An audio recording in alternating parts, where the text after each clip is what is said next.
बहुत बहुत स्वागत है आपके अपने यूट्यूब चैनल आरजीएस में। और हमेशा की तरह आज भी हाजिर हैं आप सबके बीच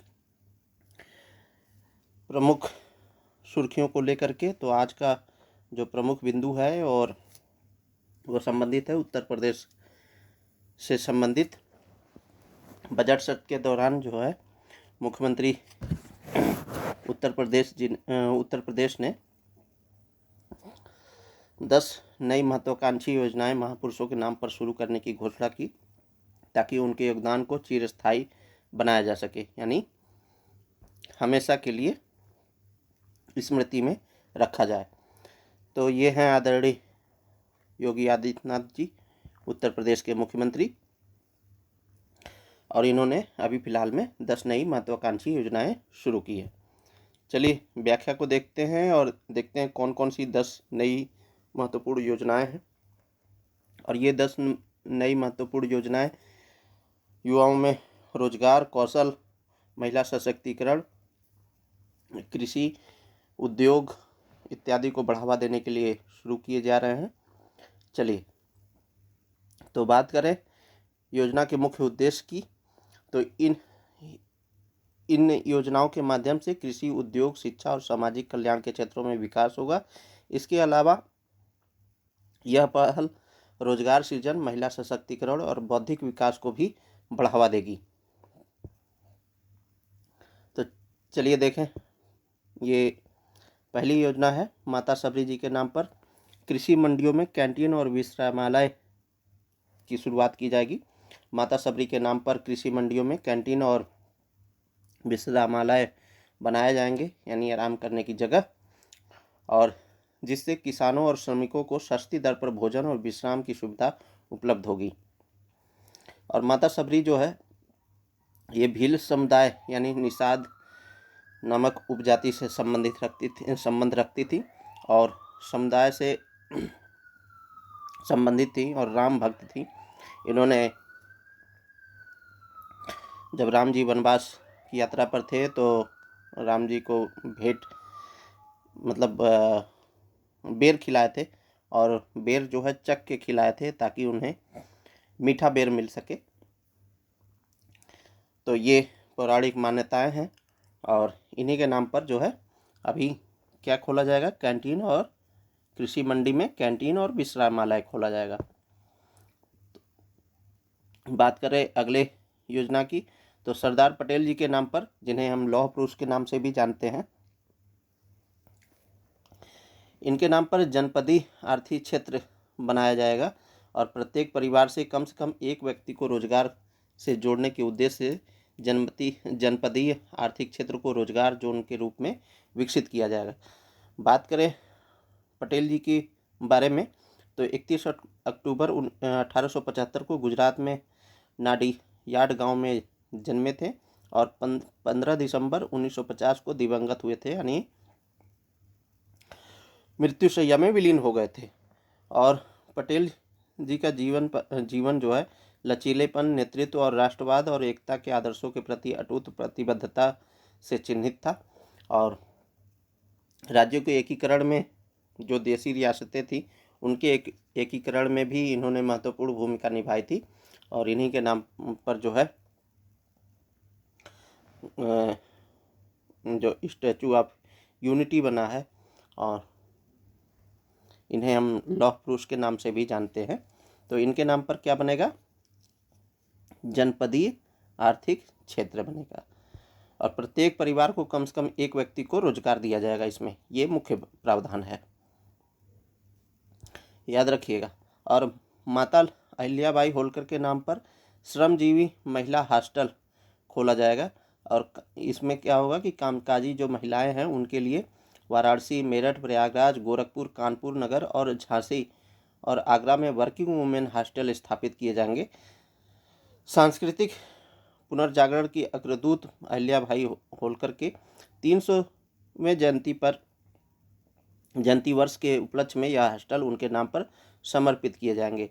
बात करें इनके जन्म की, तो 31 मई 1725 में इनका जन्म हुआ था और 13 अगस्त 1795 को इनकी मृत्यु हो गई थी। और भारत के मराठा मालवा राज की होलकर रानी भी थी। तो अहिल्याबाई होलकर के नाम पर क्या खोला जाएगा? श्रमजीवी महिला हॉस्टल वर्किंग वुमेन के लिए है। और कौन कौन से ज़िले इसमें शामिल हैं? तो वाराणसी, मेरठ, प्रयागराज, गोरखपुर, कानपुर नगर, झांसी और आगरा, ये प्रमुख है। और इस साल इनकी 300वीं जयंती होगी। चलिए अगले प्रमुख योजना की बात करें तो महारानी लक्ष्मीबाई मेधावी छात्रा स्कूटी योजना। इसके तहत क्या होगा कि भारतीय स्वतंत्रता संग्राम की महान वीरांगना रानी लक्ष्मीबाई के नाम पर मेधावी छात्रों को स्कूटी प्रदान करने की योजना है। और ये क्या है? उच्च शिक्षा के लिए है। और अभी बजट के दौरान इसके लिए, इस योजना के लिए 400 करोड़ रुपए भी आवंटित किए गए थे। तो 400 करोड़ का आवंटन भी किया गया था इसके लिए।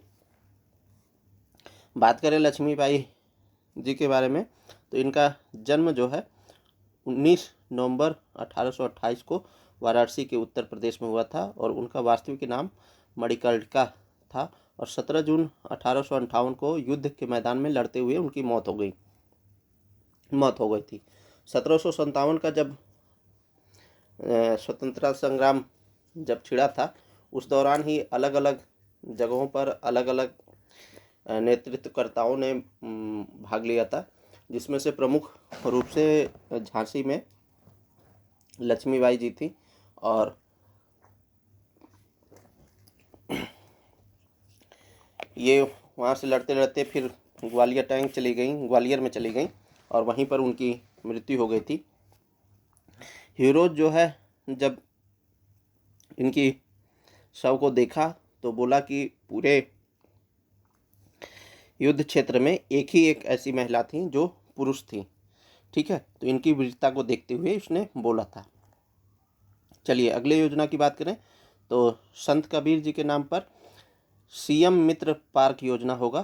तो मानवता और श्रम के महत्व को प्रचारित करने वाले संत कबीरदास के नाम पर प्रदेश में 10 टेक्सटाइल पार्क स्थापित किए जाएंगे। अब इनके नाम पर टेक्सटाइल पार्क क्यों स्थापित किए जाएंगे? क्योंकि ये 15वीं शताब्दी के भारतीय राष्ट्रवादी कवि थे और संत कबीरदास का जन्म उत्तर प्रदेश के वाराणसी में एक हिंदू परिवार में हुआ था, लेकिन उनका पालन पोषण एक मुस्लिम बुनकर दंपति ने किया था। तो जाहिर सी बात है, उनका पालन पोषण जब बुनकर दंपति ने किया था तो इन्हीं के नाम पर टेक्सटाइल पार्क स्थापित करने का प्रावधान किया गया है इस योजना के तहत। चलिए बात करें संत रविदास जी के नाम पर क्या किया जा रहा है। तो संत रविदास जी के नाम पर चर्मोद्योग पार्क समाज में समानता और श्रम की प्रतिष्ठा को बढ़ावा देने वाले संत रविदास के नाम पर प्रदेश में 2 लेदर पार्क विकसित किए जाएंगे, जिसमें से एक लेदर पार्क आगरा में स्थापित होगा। इनके बारे में बात करें तो संत गुरु रविदास जिनका जन्म 1733 ईस्वी के माघ माह की पूर्णिमा को सीर गोवर्धनपुर काशी उत्तर प्रदेश में हुआ था।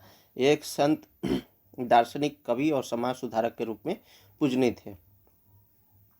अब इन्होंने श्रम की प्रतिष्ठा और समाज में समानता को बढ़ावा देने के लिए कार्य किया था। और इनके बारे में एक कहावत है कि इनके जो अनुयायी थे वो गंगा स्नान के लिए जा रहे थे, तो उन्होंने इनसे बोला कि गुरुजी आप भी चलिए।